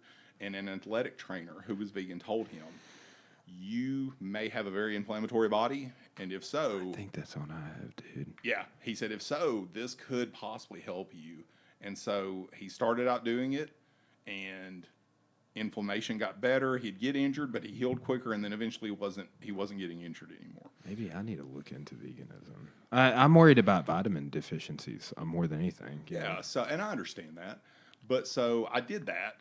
And I lost like in 30 days, bro. I lost 2 pant sizes. I felt great. Wow. I was playing bass at church, and it was one of those things, dude. I would put that bass on, 10-pound, 11-pound bass. I'd play it. Notice the difference. Yeah, and so I'd take it off, and then the pastor would preach, and there was a couch like in the lobby of the church, and I would go out the back way, and sometimes I would have to lay on that couch because I was so tired. Oh wow. Because I'm carrying my own weight plus 12 pounds now. Yeah, I didn't think about that. Well, it's obvious. I noticed like after about 30 days of being vegetarian/vegan. Losing weight, feeling better, I didn't have to go lay down. You know what I mean? And so I kind of kept it up. But it was really hard for me because I wasn't in college. I wasn't cooking much. And socially, food is a huge thing. You know what I mean? And so it was really hard. So eventually I just said, okay, I'm going to eat meat. Well, guess what? I started eating meat again. And I gained all the weight back. Damn. So here we are. I'm married. I'm sitting on my couch at home. My wife is crying. I don't remember what initiated this kind of, breakdown of her just saying, I love you, but this life is too hard for me. I'm worried you're going to die type thing. Yeah. You know what I mean? And I told her, I said, listen, the only time in my life that I have ever just lost weight and I didn't feel like I was dieting, I didn't feel like I was losing something, was when I went vegan. And I said, there's this movie that I've been told to watch, and it's Forks Over Knives. Oh, yeah. And so we watched that, and my wife is a vegetable eater. Dude, I want to. Let me pause real quick. Yeah. I have to pee so bad, like right when we were playing music, level bad. Yes. But for you, I want to hear about Forks Over Knives because I want to hear what your take is on that. I'll be right back. Yeah. If I'm ever working on this computer and the cats are around, it's when typically my fatter house cat is like right here. She is just like when we got her, she's already fixed, but she was a kitten, so her head's small, so her body is disproportionate to like like her head's small, but her body is large, and it's just funny. She's like a little low rider rolling around because but she's always my buddy in here and stuff. So, Forks Over Knives. Yes. I'm trying to... okay, so I remember getting exposed to this, but that is not the documentary that caught all the flack for sort of pseudoscience. No, I don't think so. What was the one that came out like a year ago or something on Netflix? Everybody watched it and was freaking out, but it had a real vegan slant to it. But Forks... I think that was What the Health.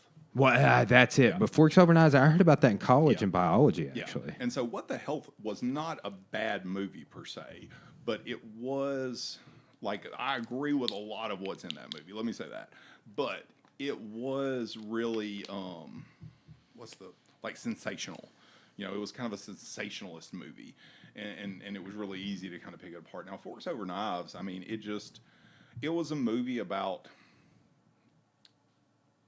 how a plant-based diet, which these terms nutrients. Yeah, these terms that we use can get perverted, just like Christianity or anything else. So but a plant-based diet, I mean, you're seeing like now we see like the Impossible Burgers, plant-based. Yeah, what do you think? Have you had Impossible Burger? I think that's bullshit. I kind of do too. Yeah. So here's the thing, as someone who, which I don't like to call myself a vegan, I don't really like the V word. I think it has a militant connotation to it where, like if me and you were sitting here. You get stereotyped, man. Yeah, and if you're eating a beef burrito and I'm eating a bean burrito, I'm not going to be like, do you realize the ecocide you're, or anything like that. I'm not going to be an asshole to you or anything. But so I don't really, plant-based is being used now a lot to market things. It's kind of becoming a trend. And just antibiotic free. Yeah.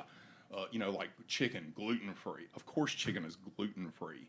It's meat, like unless it's breaded, it's gluten-free. But so a whole foods plant-based diet is what I'm talking about. And that's where you take minimally processed food, plants, and eat that. And so a vegan diet, man, I mean, you can eat Lay's potato chips and, drink Coca-Cola. You know what I mean? I see a lot of vegans that they aren't the like your buddy. They aren't the pinnacle of health. Right. And oftentimes they're getting vitamin D or I mean, man, a lot of people, particularly like in Arkansas, that time of year will get D deficient. That's not uncommon. Yeah. Well, and the thing, it's not uncommon to get D deficient even as a meat eater. Yeah. K is one I hear about a lot. And so we have to be mindful of that no matter what we eat. But I think one of the things that we're going to see, and I'll get back to the Forks Over Knives Whale thing, but I think that one of the things that we're going to see is in 5, 10, 20 years, we're going to really start seeing vegans that are just as unhealthy as people who eat a lot of processed foods that have meat in them and stuff because of the Impossible, the Beyond. Like, it's junk. It defeats the purpose of the... I mean, the saturated fat in an Impossible Burger, I mean, it's from coconut, coconut oil or whatever, but it's still saturated fat. It's still going to clog arteries. So, but going back to the Forks Over Knives thing, and that's really, they're eating a plant-based diet in its correct form, in my mind, which is a lot of leafy green vegetables, whole grains. You ever juice? No, I don't juice. Now I do, and see in the plant-based world, some people are about juicing, some people aren't. I tend to kind of be on I'm not really for juicing because I want the fiber of food. Smoothies is kind of that middle ground for me that I like because I get the fiber, but I still get the antioxidants and things like that. I'm not saying juicing is wrong. I like it every now and then. We dabbled, and we have a really nice juicer. I forget what it's one of like the Ninjas or something. It's a nice juicer, and there's certain things that I like being able to juice, like beets and ginger and some turmeric. There's some things like that I think it's easier to get the health benefits from juicing them, but like we don't do it very often. But the leafy green vegetables, I'm not like much of a salad eater. That's what made me think of that. I'm not either. I never have been really. But yeah, so yeah, man. When we first did it, I'll tell you, we did it wrong. We really weren't eating a plant-based diet. We were eating we were eating a little vegetarian. Vegan slant. Vegan with more processed things, involved. We were still leaning heavily on that as we gave up food products. And I still ate cheese for probably, I'd say, the first 6 months to a year. And honestly, dude, I never would have said this before. I never would have thought this. Cheese was harder to give up than any meat. Dude. And people are like, no. I could totally give up cheese before I gave up bacon or beef. I could totally give up cheese before that. But man, the thing is, if you put a beef burrito and a bean burrito side by side, smothered in queso, both of them are going to taste wonderful because of the queso. If you take away the queso off both, like that bean burrito especially now is not that impressive, at first when you're used to eating that. But what I found was, for me, and again, going into my personality, I wasn't getting great results. I was losing some weight. I was feeling a little better. But whenever I ate cheese, I wanted more cheese. Whenever I ate cheese, I wanted meat. Like it was like that addiction factor for me was there. What do you think? Was cheese? I mean, was cheese like that? Like, was it like an addictive property, hard to give up? Like, or like, did you notice like what you're saying earlier with like your energy levels? Did you notice like when you kick cheese that it was like you noticed the effects? Or yeah. So I will say that food is addictive in nature. Like. And food is engineered to be addicted. Like these food industries, the food industry spends millions of dollars every year to figure out how to make your dopamine fire. Like take ice cream for instance. Ice cream to me is a good example of that. If we take a pint of ice cream and we just set it out here while we're doing this podcast, we don't touch it, we don't eat it, it melts in the container, and then we pour a little bit in a bowl for me and a little bit for you. And anyone else. Would people really want that? No. It's going to be just this like thing that makes us kind of like, we're going to take a bite of it and we're going to be like, oh, this is going to make me sick. Weird. Right? But it's the same thing. It's just not frozen. There's nothing in nature that is that sweet for us. And by freezing we're tricking our brain. Our brain is not going to say, well, this is probably going to make us sick. The freezing it is the key to making ice cream palatable. If you take it and let it melt, you're not going to want it. You're going to go either freeze it or throw it away. I don't want melted ice cream. But it's the same product. It's just served in a different way. So the food industry is really good about figuring out what is it that's going to make our dopamine fire in our brain. What is it that's going to give us that when we take a bite of it for the first time, if we've had a stressful day, if we've had a happy day, or whatever. So, for me, cheese did that very much so.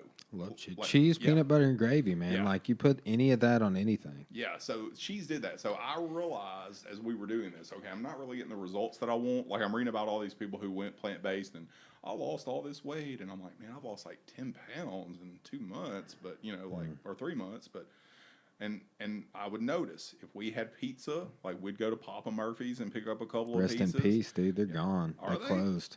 Man, I just bought pizza there like 2 weeks ago. They closed last week. Whoa. Sign of the times here in Polk County. They were pretty expensive, but the quality, they had a big customer base, man. Everybody is upset that they closed. Yeah. Corey and I didn't eat there a whole lot, but we did probably half a dozen times over the years. Sure. But whenever we would do that, I would notice, okay, if I eat pizza on Sunday, on Monday, I'm trying to figure out like how do I get that fix again? Like how do I get cheese again? You know what I mean? And so I realized, okay, I've got to stop it. I've got to get off cheese completely, and that was hard, but did it really, started trying to do more whole foods too, less processed things, and so doing that, I started seeing weight drop drastically. It was a huge thing, and I mean a part of that is one is just good nutrition. I was putting better things in my body than I was, but two, I mean plant foods are generally lower in calorie content, you know, than meat, eggs, and dairy. Meat, eggs, and dairy usually have a higher calorie content than their plant, like sides and things like that. So I was also probably getting less calories and I lost weight because of it. But what interested me about forks over knives specifically was any diet. I mean, keto, you can lose weight doing keto, like you can lose weight taking chemotherapy, like weight loss was always what I chased. And I kind of Not came wellness. exactly. Wellness is now what I've become interested in. And so, there's a lot of different perspectives when it comes to wellness. I'm what I would call a plant-based evangelist. Like I believe in the power of a whole foods plant-based diet. I'm not talking about going buying Gardein vegan burgers. That's bullshit. I don't eat crap like that. I'm talking about brown rice, purple rice, red rice, sweet potatoes, beans, uh, kale, spinach, mushrooms, What's your favorite tomatoes. kind of beans? Man, we eat a ton of black beans. We do too. Yeah. Love black beans, but honestly, I probably prefer a pinto bean. Dude, I love pick like Cora doesn't. Yeah. It's not a real big. Well, I'll say like, I think it's because she ate them growing up, and Mm-hmm. like maybe I was like I always like, am picking her. I'm like, do we not eat beans because you equivalent that with being poor when you were a Yeah. kid? Yeah, and Yeah. like I think for pinto beans, it was like very much like her dad made them all the time. Yeah, so a black bean is really kind of, I mean, to me, it's not as versatile. You know what I mean? Like a pinto is really creamy and really versatile to me. A red bean, on the other hand, is really starchy and has no flavor at all. You really have to soup whatever the dish is. I mean, that's why red beans and rice traditionally has a ton of butter, a ton of sodium, and a ton of, heat with it. But yeah, so like those are the things that I believe are health promoting foods. And that's what I try to eat, in a day. I think it's important that we eat these healthy foods because what I see is as a society, we are leaning more on the unhealthy foods. And I would say meat, eggs, and dairy, like if you're going to eat them, I think it should be a small part of your diet and you buy the best quality that you can, so it has as minimal effects. But like what we're seeing is, we're getting away from farm to table, which there's a movement for that, but for the most part, you don't know where it's coming from. You don't know how it was processed. Chicken is packed with sodium, from the assembly line. This big food industry, doing all this crap to our food. And so, yeah, it's one of those things where, like, for me, I ate too much of it. I didn't eat a serving of it, even a meal. I ate like 3 servings in a meal with no vegetables or anything like that. I just believe in, and for me, wellness. I knew, man, at 600 and some pounds, 6XLT t-shirt, size, 60 pants maybe I was in. Okay, my body was not meant for this. And I have probably done damage. I am interested not in weight loss. I have an uncle who is a size 28 jeans, and that dude is constantly having health issues. Yeah, I know this orthopedic surgeon I've been training martial arts with. Yeah. Ironically, 71, but he had heart surgery. Right. And he's a doctor. Right. And he's like, don't eat meat. That's what he told me. Yeah. He's like, you see this? He's like, that's from eating too much meat. Yeah, and so, it's one of those things, man. Not only that, okay, so I will say this. I don't think that meat is just this evil food. There are nutrients in meat. Okay? Yeah, yes. There are. But there are also downsides. And if you eat too much of it, I mean, Caldwell Esselstyn, who's one of the guys in Fortune, would tell you the fat in it's going to damage your endothelial cells. You shouldn't ever eat meat. And I don't eat meat. I don't want to eat meat. I never will eat meat again. But there are some nutritional things there, but there also could be some damage. But then you take meat and you serve it at McDonald's. Now there are no nutritional things. You know what I mean? So like if you are going to eat meat, you have to eat the best quality that you can. And even then, I think if you eat too much of it, especially, you could have damage. And this is just my opinion and what I subscribe to with the research I've done. But yeah, I just, more and more, man, we're living this drive-through diet, you know, where, I mean, it's gotten progressively worse. And I think Forks Over Knives did a really good job of this to show, okay, this is how we used to eat. Then the supermarket was introduced. Processed foods came into play. Processed meat, processed wheat. Advertising too, like we mentioned with gluten free and stuff. It's like that coming around in the 20s and stuff, but or like earlier 1900s. Well, so the food industry in itself is dangerous because we started out eating a certain way, you know. I mean, and then we got supermarket processed foods. Buying all the food in the inside aisles is pretty terrible for you in most cases. Then we get diners and drive-ins. Then we get fast food, and they do a really good job of showing that. And so, Diet Fiction is a movie that is kind of on Amazon Prime right now and things right now. We just watched it the other night. I don't know how new it is, but I'll check it out. Yeah, I got Prime. But what they were really good about in that, I feel like, was where Forks Over Knives talked about the food industry. Diet Fiction talks about the diet industry and how when obesity became a public health epidemic, the diet industry swooped in. They made a ton of money and they made everybody confused. Yeah, true that. Why is health so confusing? It's because, and this sounds conspiracy-like theory. Yeah, I'm conspiratorial minded. Here's the deal to me. Dead people don't make money. Healthy people don't make money. But sick people do. Okay? In an industry. Exactly. So you have the food industry, the diet industry, and big pharma keeping us alive but sick. And that's what's making money. To me. There is a documentary out there called Something and Nearly Dead or something like that. Yeah, fat sick. Fat Sick and Nearly Dead or something like that. Yeah. I haven't watched that one, but I need to. I love documentaries. Me too, man. I'm always on my classes, man, because like we were talking about teaching methods and we're playing music and stuff, but like the number of I've become aware, like I was mentioning earlier, it's like I need to get a audio copy of this book because that's how I'm self-aware now that audiobooks, and I was still trying to stick with reading. I'm very auditory as well. But I'm like 7 pages in and I'm like, man, what do a couple of pages say? Yeah. Like you kind of count the chapter. Yeah, and then I'm like, it's like, only 20 more pages till I can get up. Whereas like, I'm rocking my textbook on the way to work today, so it's just, I'm always playing a podcast in the background or doing something like that. Audio is where it's at for me. Yeah, a lot of times when I'm like brushing up on something, I'm like, okay, I need to brush up on Gestalt. Instead of looking at the textbook, I will find like a good video. A lot of times a resource I'm using for the class, I'll put in a Blackboard. I'll listen to Khan Academy teach about Gestalt just so it's fresh on my mind, because I would rather do that than take out the textbook and read it, But yeah. And so that was for me with Forks Over Knives. It was like, okay, I'm going to watch this, and I'm going to enjoy it because it's a documentary. If I get something from it, fantastic. And so that kind of started me where I am, and then I've kind of tweaked things along the way. I'm constantly trying to eat greener, healthier foods and things like that.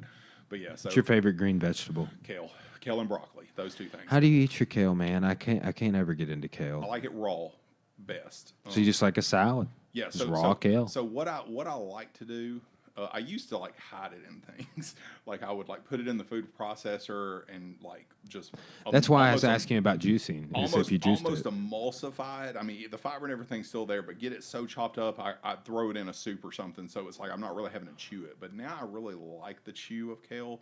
But the way that I prepare it is I take it off the stems, tear it up, cut it up, whatever, and then I put some sort of acid on it, lemon juice. Some type of vinegar, apple cider, or balsamic, and then I just squeeze the crap out of it to break down some of that fiber. That's the key to getting kale to where it doesn't like choke you. But yeah, it's really good. So I don't really eat a lot of salads, but I eat a lot of things that I serve over greens, if that makes sense. So like, I mean, it's not uncommon for me. My family doesn't necessarily like this, but I do it. I may make beans and stuff like that, but I will put it on top of just a bed of kale, and it's more of a soup with kale in it. But yeah, and then I love We do some salads like that where we'll Corey makes some salads of black beans or pinto beans. It's different. I'm all about cruciferous vegetables. Cruciferous. Cruciferous vegetables, yeah, are the bet. Like talking about like your friend that's a doctor that said don't eat meat. This is what causes cruciferous vegetables will actually improve blood flow when you eat them. They oxygenate the blood. Broccoli, kale, cilantro, parsley. Those are wonderful for you. Do you grow any of your own vegetables? So, man, for me, that's honestly, I told you, like, I'm constantly trying to progress. That's, for me, is probably the next step In the is future. to start trying to grow my own food. We've got about 3 acres where I live that we do nothing with. Dude, where do you live? Without like doxing your address on the podcast. I live in Dardanelle. Okay, yeah, cool. Yeah, so I didn't know how far you're coming because I was at the music store like playing guitars and stuff, and you said you're headed this way, and I was like, I've done it again because I've never had a podcast guest here waiting on me, but one time I got tied up at the university on my way out, and I had a guest who was going to meet me here, and I'm like, dude, I'm so sorry if you're there. Yeah, no, I saw you texting me that, and I'm like 30 minutes away, so Perfect. It's good. No, You live close to Dardanelle, or I live on the outside of it. did you guys have any flooding? No. We're too far away for that. I was worried during that because I'm not from this area, so I was like, are we somehow going to flood? Do you take the back way to get to Morrilton, or Pottsville? okay. Well, that's how I go. Okay, yeah. Yeah, so what I do is I go through, like, a lot of times I take the interstate so I go through Pottsville, then on the interstate. But what I really like to do is go through Pottsville, then just turn there by the Dollar General and go through Atkins. It's an easy drive. Mm-hmm. Yeah, but that's how I usually do that. Cool. I guess some people that live over around more like Centerville will take like the Petty Jean way. Yes. Is that a way you can get? Yeah. So I've never driven that way to Morrilton, but we actually I went to a conference that was on Petty Jean Mountain, and so Rockefeller Institute. Yeah, it was so easy to get there from where I live. Just really easy to just go the back way. I don't do that. I don't know if that would be shorter for me than Pottsville. I need to look at that, but yeah, it was a really good drive, pretty drive. So yeah. Yeah. Honestly, my goal, like, I want to move. Where, like, what direction? So, my wife works in Russell. I work in Morrilton. So, honestly, I kind of like Pottsville because if I can get near the interstate. Great school district. Yeah. Well, and so the thing is, the reason we're not is my youngest daughter has like 3 more years in high school. So, we want to let her finish high school at Dardanelle. She doesn't want to move. So, after that, my wife does not want to move. I do. So, I'm trying to talk her into let's move to Pottsville. So, work is 15 minutes for me. Work is the same, if not less, for you, and we're good. But we'll see. Man, I honestly just never want to move. I tell Corey that all the time. The worst. I'm just like, we'll just build a carport, add on a sunroom, and never, ever get another house ever as long as we live. We'll get new siding, too. But we're not moving. Yeah. But like, moving to, like, Pottsville or Crow Mountain area, I think would be... but, dude, here's the thing, man. Like, I anticipate being at that job for probably 10 years. Mm-hmm. Beyond that, I don't know. I was telling you earlier, like I've got my 10-year plan mapped out, but it's like when I'm debt free, and that may occur before 10 years. I don't know, because like basically, like I have some student loans, but I don't even know like they're a non-issue because of that job. Sure. The non-issue plus leisure is a non-issue because of that job. If we want to go do things, it just makes your life more comfortable. It does, and then like just things like we have like the business. It's like we obviously can't pay ourselves everything that we make out. It's like we have a fixed income with what we pay ourselves from the business, but like that being the situation, like something like we're about to get gutters put on the house like on Monday. It's like $600. Oh, dude, but it's a non-issue. It's just like yeah. We just had new gutters put on. That was like $2,000 for us. Oh, dude, I've heard that. Yeah. I've got a gutter guy that he did the gym. He's doing my house. He bid me the gym again. I'm talking like the gym's 100 foot of gutter with 4 downspouts, and he was bid me. And he says that. He says people hit you like a $2,000 quote, and he's doing my all new on the front with 3 downspouts, and on the back portion of my deck, with 2 downspouts, and he was telling me how he's going to do it. And he's putting it to where this one up here has a guard because I got the pine tree. Mm-hmm. And he's like, yeah, it'd be like $600. Yeah, so for me, I had 3 people bid it, and the guy that I went with was actually, he was not the cheapest, but what I liked about him was he actually pointed out like we've had some drainage problems with all the rain we've got, and he was like, dude, the reason you're having problems is like the way that they did this, you need another downspout here. He said they angled everything towards this back end of the house, and the gutter can't like get rid of it, so it's coming over. Yeah. And so he actually pointed out like there are problems, and we can do, you need to do this, this, this. And so we've done that, and now we're not having those, you know, issues when it rains and stuff. So I'm about to get drainage out, Yeah. French drain in my driveway. Yeah. Like because the driveway out here wasn't always a pull through. Mm-hmm. Like we had this pad put in, and I'm continuing to build that pad up next to my deck. So we want to do a carport out there eventually, and that'll be when I make my move of like that studio, go out there. I'll put some mats down, hang a heavy bag. yeah, It'll be great. We're like we missed a narrow window where I feel like we could have built like a shop house next to the gym before they changed the zoning. yeah, But that is not. But Cora never wanted to live at the gym, so gotcha. no. Anyway, Yeah, so for me though, with like where I work, so like that's my main squeeze. Like, you know, that's, you know, and it's how long have you worked there? man, I've worked there. I think this is oh god, I think this is I'm going on my 7th year. You're one of the Maybe first people 6th. I met when I started working Yeah. there for whatever reason. I think it's because we all went out to lunch. Right, yeah, because Dana invited me. Dana always kind of included me with that, and so He's a it's like, great. I mean, I called him yesterday when I was leaving because I've been trying to get him to come in. I've done several privates with him in jiu-jitsu, and he needs kind of like. I'm trying to get some old like okay like so like one of our transitions like growing the adult side of what we do is getting more people like not yourself per se.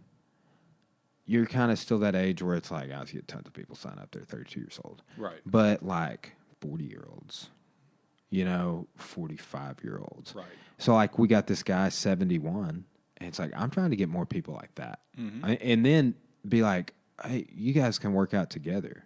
Oh, you don't want to do the sparring portion? Not a big deal. Like when we start rolling, you guys go. So when we are able to run the new schedule we put together and the new model, it's going to allow us to basically we'll have a class, and then we want to do like crazy intense rolls, which we would never really do, but like more just like, all right, class is over, now we're rolling, like the sparring portion of jiu-jitsu. sure, So, but that's been something like with Dana, it's like, you know, he's just not going to benefit any from rolling with like one of my 25-year-old brown belts in jiu-jitsu. It's like, but he will benefit from coming to class, getting the wellness portion of it, moving around, sweating, and then afterwards getting over with some other people that's their niche too. It's like they can't do. you got to meet people where they are. Exactly. In anything you do in life, whether it's fitness, whether it's, you know, like wellness overall, mental, physical. So yeah, I completely agree with that. But so with the job that I'm at, man, I love it. But again, like you, like you know, I'm asking myself, how long am I going to be here? Not in terms of I'm necessarily unhappy, but it just, I don't know, man. It's just kind of hard to, you know, like as young as I am, I reach things at a much earlier age than I thought I was. Oh, you know? man, I know. And so And that's like the. I'm like, I thought this was, I mean, the last director was in her 40s, you know, and she'd worked, you know, so I'm like, okay, this will happen when I'm in my 40s. Well, now I'm in my 30s and it's happened. Now I'm what? like, I've got a long ass time until I retire, like 20 years. If I put in 20 years total there, I will not be eligible to retire. You know, and 20 years is a long time to be at one job. So I do ask, and then also just financial, you know, well-being. I mean, I try to be really smart with my money. I save, I put back, I invest. But I think to myself, like, you know, especially in higher ed, maybe I need to, you know, pursue a doctorate. You know, maybe I need to try to move up, you know, Man, to that's get that financial constantly. security. I don't know. I'll tell you two things that are longer term goals of mine. And one, dude, I never, ever, and I don't even like saying it right now because it's like, I don't even believe that one gets into politics. But like hell, somebody like me is going to go through what my wife and I just went through as a business owner in my fucking community. Yeah.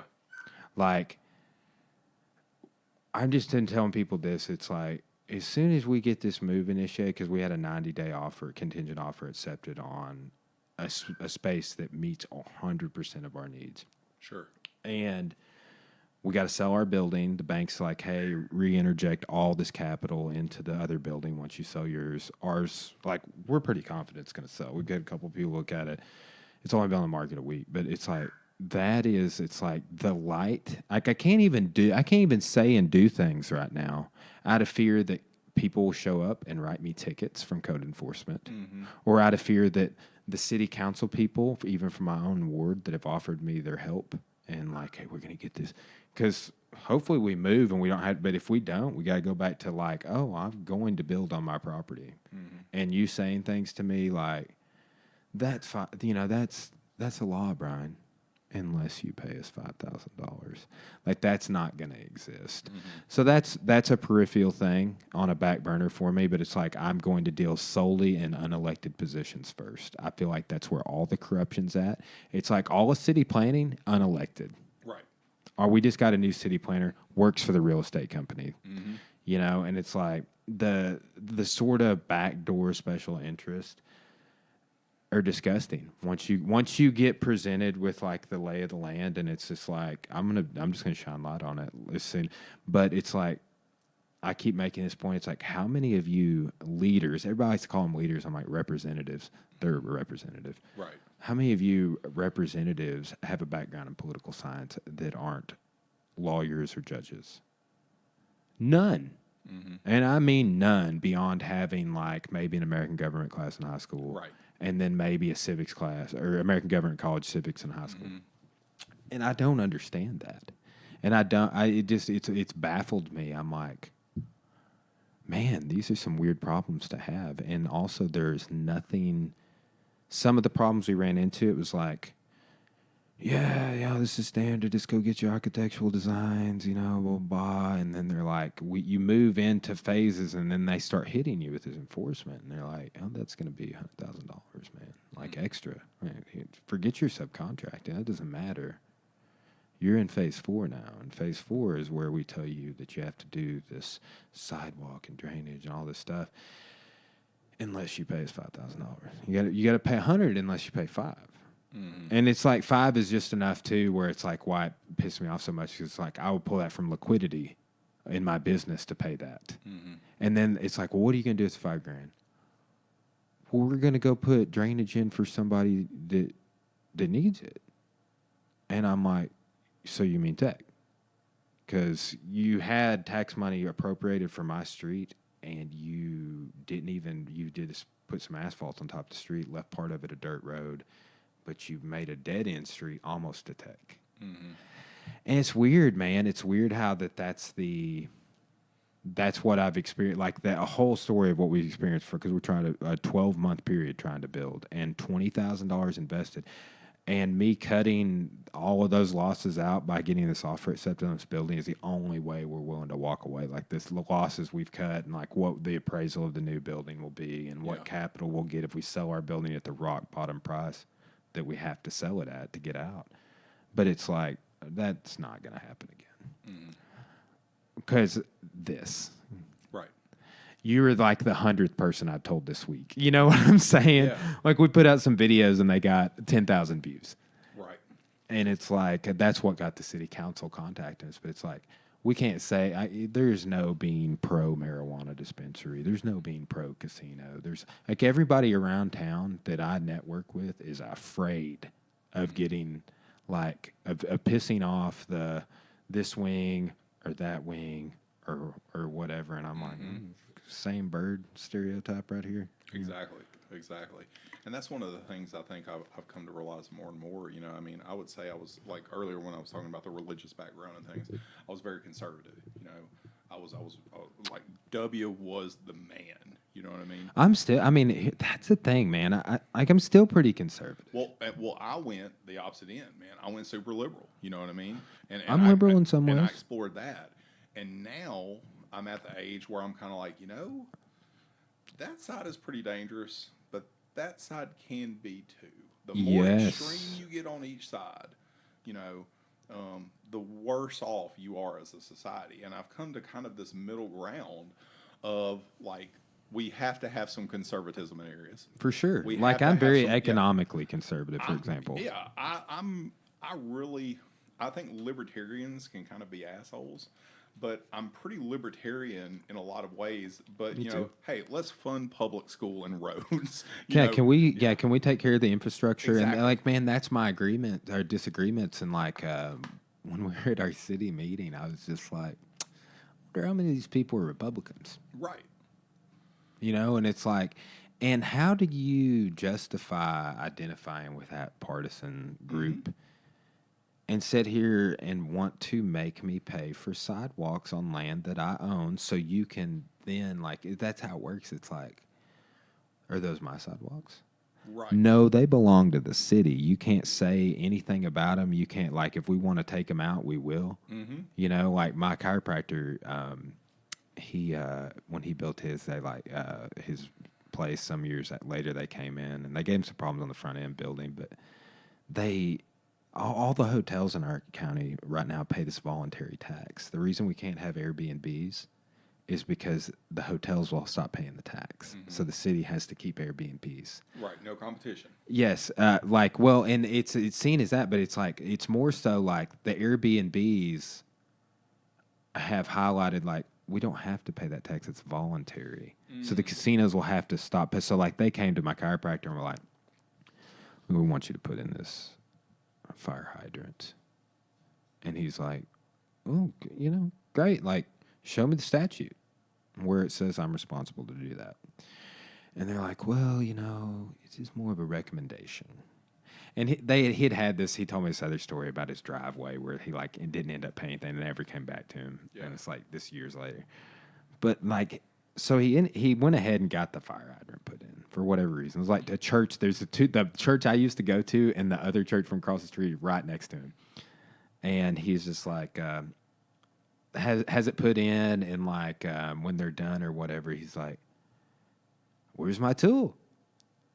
And they're like, "What do you mean? It's mine. And he's like, "This is mine, dude. Like, I got this sweet fire hydrant here. Yeah. Like, I want to turn this thing on right now." We're about to have a block party. Yeah, and they're like, "Sir, you can't do that. Okay, this is ours, the city's, of which you are not included, even though it's on your property, man." You paid for it. Yeah, and like I never gave two cares, period, and. Because the thing is, it's just like the system. Like in major elections, like I never really cared too much locally, and now that I own 2 tracts of land and all this, I'm like, now I care. Now I care about zoning. Yeah.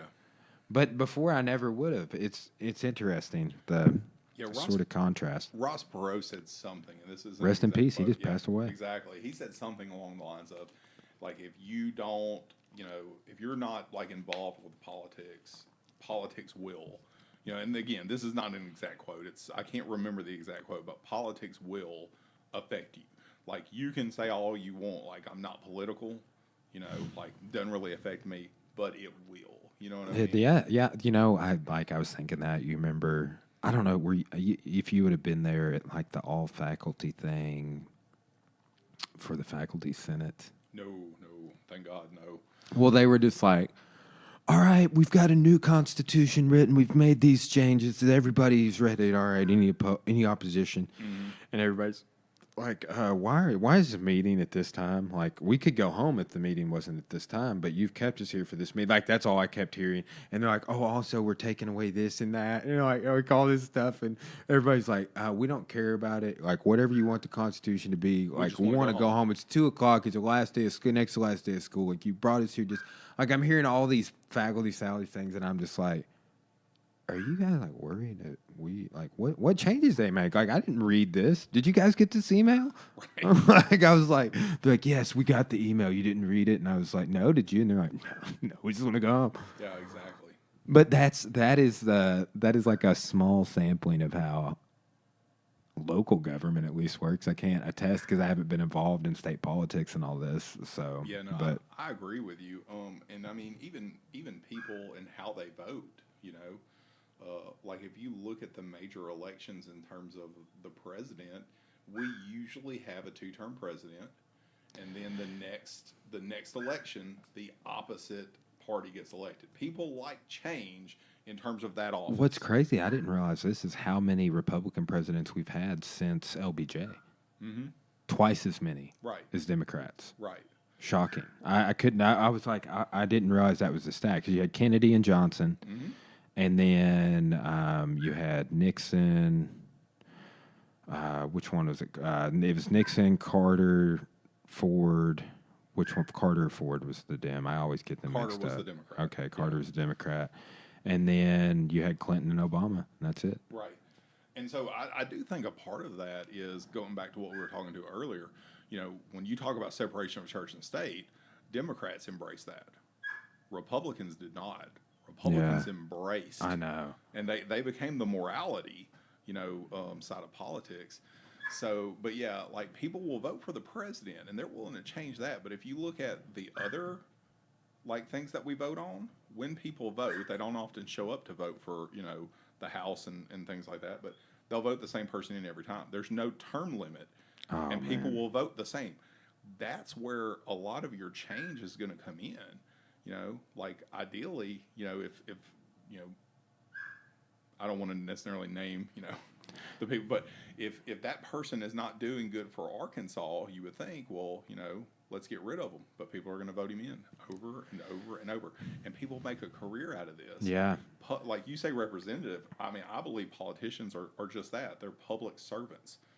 You shouldn't go into office and come out with more money than you had when you went in. And I'm always worried too about people touting themselves. Like in this community, they're like the word gatekeeper and leader gets used way too much, and I'm like, okay, yes, you know what? Here's how I view it. Like I'm a leader of like over a couple hundred people at the gym, and it's like you take into account outside of that students and stuff, and it's like, you know what? That is my literal cross to bear as a human being. Yeah. And I've never met a leader that would describe it any other way. Well, and even when you take the word leader is someone that does what's best for the majority. The people. It's a selfless act a Yeah, lot exactly. of times. They're not protecting their interest or the interest of their party or whoever is in power.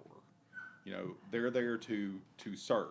Like they're there to lead by example, but that's not happening in a lot of politics, or in politics in general, and it's really frustrating, to me. But yeah, it's one of those things like we have to. I think Thich Nhat Hanh said, like something like this of, the government needs you to have an enemy, and it will create one. And the government, if you look at this Democrat Republican thing that we have, this two-party system, Controlling the institutions. Exactly.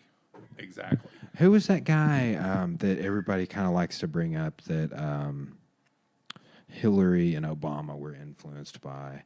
And Solansky. Maybe so. I'm not sure about that. He was a popular socialist. Okay.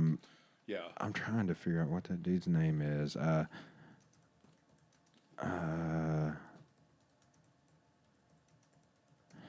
But this guy was talking about institutions that you would have to bring under control. And I mean, became aware of this through like some sort of conspiracy or something. But I got Right. to looking into it, and I was like, oh, okay, well that's yeah. Like, but and two, I never took it to the place that the conspiracy theorists were taking it to it, but of like, Hillary is trying to do what this guy said, Right. okay, and she's the devil and she worships Moloch, the owl god, and that's the same god that Jerry Epstein worships. Did you know that her husband flew on his? I'm not taking it to that place necessarily, but it was this guy, and this guy at the school she went to, I want to say she did her dissertation on him. Or her master's thesis. Yeah, and see, the equal and opposite of that is with a lot of the Republican is, what is it, the Ayn Rand or Ayn Rand, yeah. Yeah. Saul Alinsky. okay. Yeah. I've heard that briefly, but I haven't dived into that much at all. Dude, this is great. This is why the podcast is great because, dude, this could all be bullshit. Yeah. You know what I'm saying? Right. Like, okay, Saul Alinsky. I mean, just about the like. I don't know for sure. I've never read her thesis or whatever it is that people are pointing out about. Okay, this is how to create a socialist state. And what's bad is like, dude, some of Bernie's stuff like I don't get behind, but it's the same. At the end of the day, I'm like.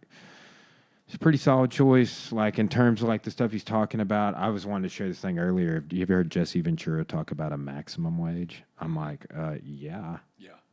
I feel weird about the minimum wage thing. I get the side of it. They're saying like, yeah, unemployment's low, but poverty's real high.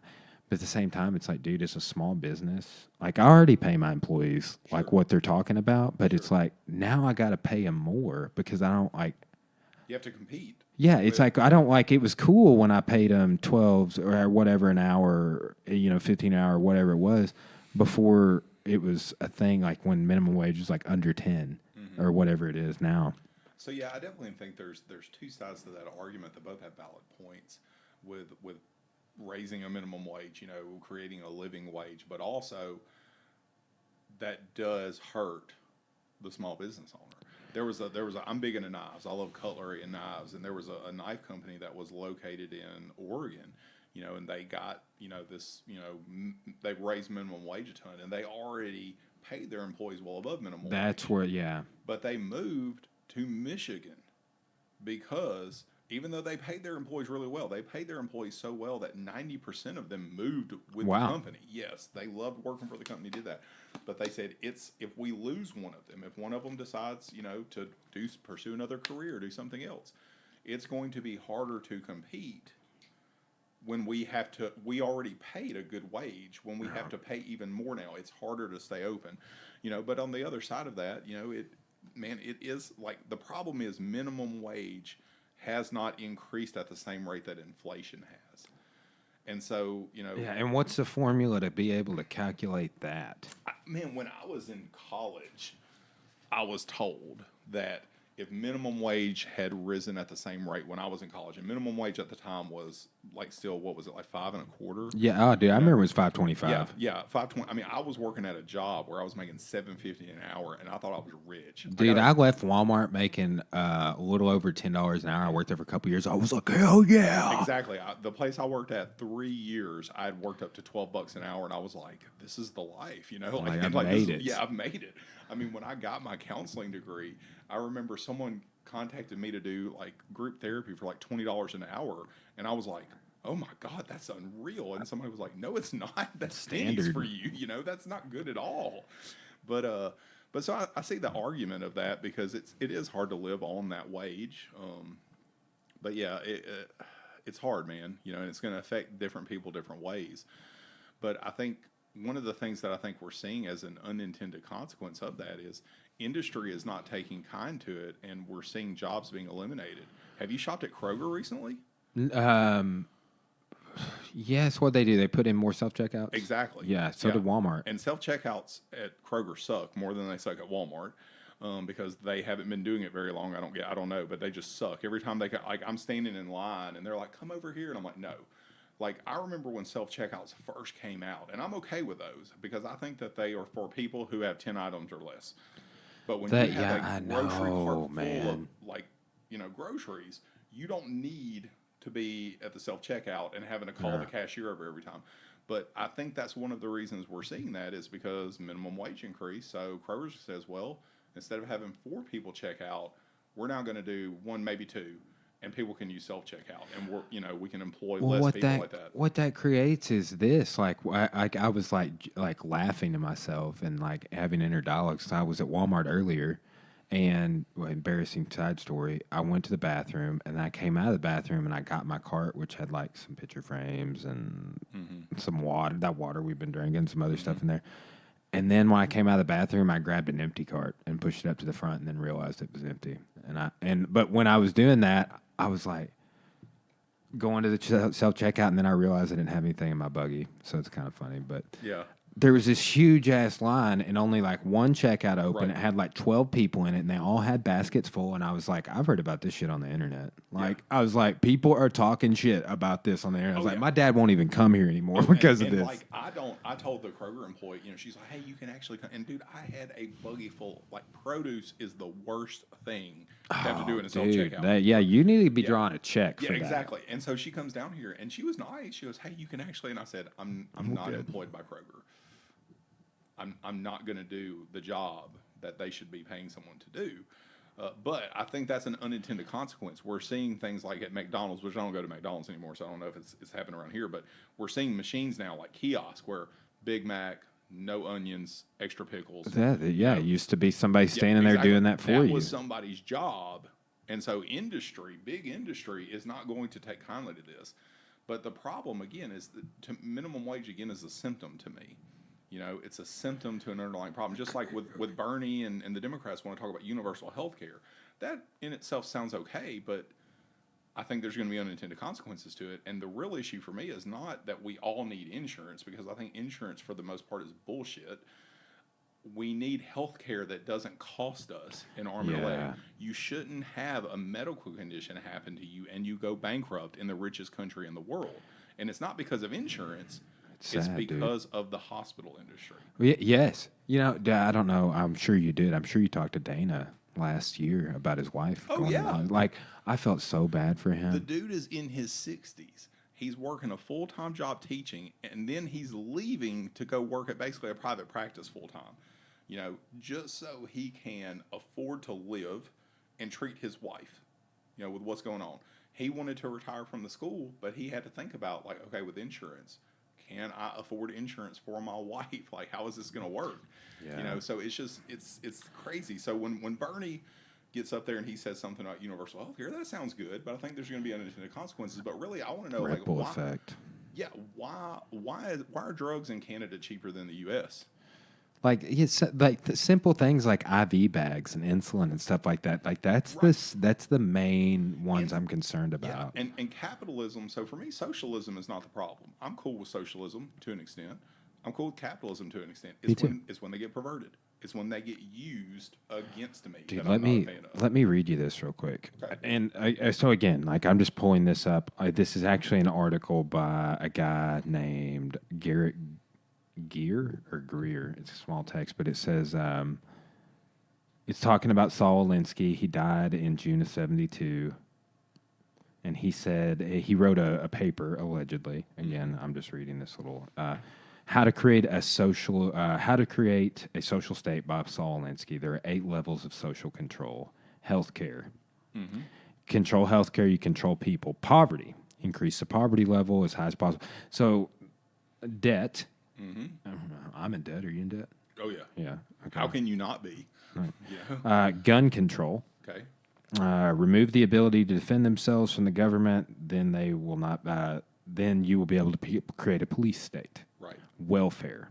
Mm-hmm. Take control of every aspect of their lives: food, housing, income. Education. Take control of what people read and listen to. Take control of what their children learn in school. So, like 1984. Sure. Religion, remove belief in God from a government, like you were saying with millennials earlier. Class warfare. You know what, Cody? You're a little too in the middle for me. Right. Okay, I'm over here. Right. Okay, and I don't know if we can.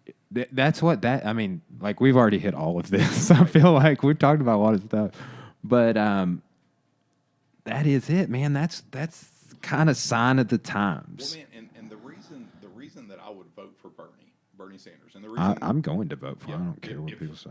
If he gets the Democratic nomination, and I can vote for him ultimately, and the reason I would have last time and I did early on is because I believe in a strong middle class. I believe that. I don't believe in the conservative idea that Reaganomics works, because like, if we give the CEO of McDonald's a tax break, the idea is, oh, well, he'll create jobs. People don't create jobs because they get a tax break. They create jobs because there is demand. If there's not demand, they're going to take that money and they're going to put it in some type of trust. They're going to buy fucking island. I mean, there's no telling what they're going to do with Oh, it. there's so many ways to cheat the Yeah, system but if you're they're a major not. corporation. They're not going to create jobs unless people are buying things. Who buys things? The middle class. The middle class is your biggest consumer of industry to me. And I believe in promoting a middle class, whether that's a Republican promoting it, a Democrat, I don't really care, a Libertarian promoting it. I just believe that the middle class has to be strong. That's going to help every class, you know? But yeah, so I don't know, man. It just, again, though, it's really confusing, and people, it's kind of like with politics, what affects them a lot of times is what they create as their belief system and what they do. So, like, if we take this to something that's not politics, not religion, not whatever, but like, HP computers. I'm a Mac guy. Yeah, Okay. well, I bought an HP computer, and it was the shittiest computer I've ever had in my life. And it was at the time where HP was like making a resurgence, and it was cool to have an HP again. I've had an HP. Yeah, and it was a piece of shit. You know what I mean? I will never buy HP again. Now, does that mean HP's a bad computer? No. Maybe I just got a lemon. I don't know. But my experience is bad. And so people, when they're affected, if you're a small business owner and you're affected by a minimum wage hike, that's how you're going to view things. If you're a minimum wage worker and there's no way out for you, or you feel there's no way out, or you don't see how to make that change, you're going to want to vote for the other. And then that's how this, like we get upset at one another. We tend to blame the poor a lot of times, and things like that. But yeah, it's there is a lot of, I guess like you'd say, like poor shaming. Yeah, but we have more in common. The middle class has more in common with the poor than we do the wealthy. You know what I mean? But we're typically the ones, and I think historically we've seen this too, when we look at the plantation owner, the sharecropper, and the slave. The sharecropper and the slave had much more in common than they did with, either one of them did with the plantation owner. But what the plantation owner was able to do was to say, hey, listen, sharecropper, you're poor, but you got something, dude. You're white. And you can be like me one day if you work hard enough. I know that. I was just thinking that when you were giving that metaphor. Yeah. It's like, but yet while that's going on, no middle class person is very ever like, I'm trying to be like the poor person. It's I'm trying to make it, right, quote unquote, to be the next level. You're moving that upper class, or if is there a lower upper class? Yeah, I think it's really more upper middle, is what, and maybe that's just because that's what I know. That's why, we're trying to get to that middle upper. Middle, yeah. Yeah. Oh, man. Well, dude, let's go ahead and wrap this thing up, man. Right. I'm sure you have other stuff to do today. Well, I'm actually about to have to go get my kid. Okay. So, yeah. Well, man, dude, I really, it's been awesome. Yeah. I feel like we did a lot. We played some music. I was like, I mean, obviously, like, didn't know, but yeah, you're kind of blowing my mind. Like, just because I hadn't played with anybody, I hadn't played with a bass player in a long time. And you were just like, oh, yeah, I know how to play bass, dude. Watch this. A little bit, not much, but a little bit. And too, dude, it wouldn't be a podcast. I was like, I was like, I got to make a I love you, man joke. Oh, yeah. Slapping the bass, man. Yes, slapping the bass. Yeah, so I was pretty nervous about this podcast thing. That's why I was like, what do you want to talk about? I know, I get that from everybody. I was like, I've never been on a podcast, so I was like, I don't know what the hell we're going to talk about. Dude, I'm going to tell you, this has been I've done like three, this being the third, I tweaked my studio, redid a bunch of stuff, and Mike was working on just upping my value. Yeah. And this one, I've done two others recently, but solid cast, man. Good. I haven't been bored this whole time. We talked about, I feel like, a ton of stuff going on all around. Right, so, absolutely. Well, dude, if you ever want to do it again, obviously, I have the option. I have a portable podcast. Where is it? Somewhere there's a case in here. Man, we need to do one from UACC. So I'm set up. I'm set up to do it. Yes, I have a mobile. It's a Blue Yeti Pro XLR. I could hook it into a mixer, or I've got a Tascam digital DR40. I got the equipment. I'm just like, it's been, dude. I mean, becoming an amateur audio engineer has not been a fast process. Right. Even having background in like working with PAs and mixers for like playing at church and stuff, it never figuring out how to hook everything into that TV and into the camera and make it come over here and then go into the computer and then be able to pull it back out and put it. That's a big long. And then it's like, how do you host a podcast? Right. But it's fun, man, and I think that just being a historian has lended to it too, because I take that I'm always telling people in my class about podcasts. Oh, yeah. And I think we definitely should do this again. I've enjoyed it thoroughly. Yes, I think Please. the next time we do this, one of the things we need to talk about, I think, is something that affects us both. Student loan debt. We both work in education. Oh yeah, we got to get Let's more on it. let's Plan hash one. that out. Higher ed, and because like I said, man. Well, and it for me, it's a passion thing. It's Yeah. like I could pay back my student loans and not work at USCCM. Mm-hmm. But it's like I wonder if I would. Right. I mean, I wonder. You know what I'm saying? I wonder. I think about that sometime. I'm like, Mm-hmm. man, I am working there to easily be able to take care of that debt quickly. How will my mind change when that debt's not there, and then how much debt that was? Yeah, like let's just plan it. We'll do it here in a few weeks. Get back in the swing of school and Sounds stuff. good, man. All right, dude. Appreciate your time, man. Hey, thank you. Have a good one.